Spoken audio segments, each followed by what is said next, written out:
બંકાના બ્લોગમાં સ્વાગત છે તમારું। આ રેલવે સ્ટેશન સુરત છે। તમને બતાવી દઉં, આજે આપણે મુંબઈ જવાનું છે।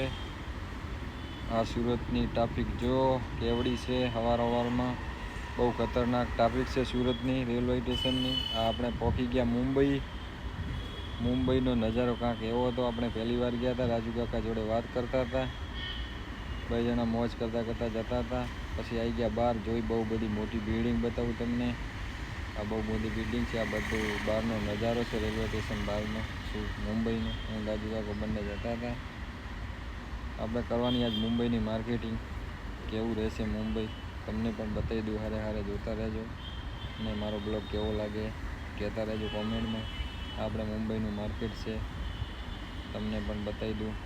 આપણે તો પહેલી વાર મુંબઈ ગયા હતા। થોડી દુકાનની ખરીદી માટે ગયા હતા। પછી આવી ગયા શોપે। અહીંયા બધી ખરીદી કરવાની હતી તે આપણે કરી લીધી મુંબઈથી ખરીદી બહુ બધી શોપ માટે, સુરત માટે। આ મુંબઈનો મોટો વેપારી છે, એની જોડે બેઠા હતા ને આપણે બધું લાઇટો કેટલી પડી અલગ અલગ મોડલમાં। ત્યાં પછી આવી ગયા રેલવે સ્ટેશન। પાછા આપણે સુરત નીકળવું હતું એટલે પછી આપણે હવે અંદર એન્ટ્રી કરીશું। મુંબઈના રેલવે સ્ટેશન અંદર એન્ટ્રી કરી દીધી। મસ્ત મજાનું સ્ટેશન હતું। આજનો બ્લોગ કેવો લાગ્યો એ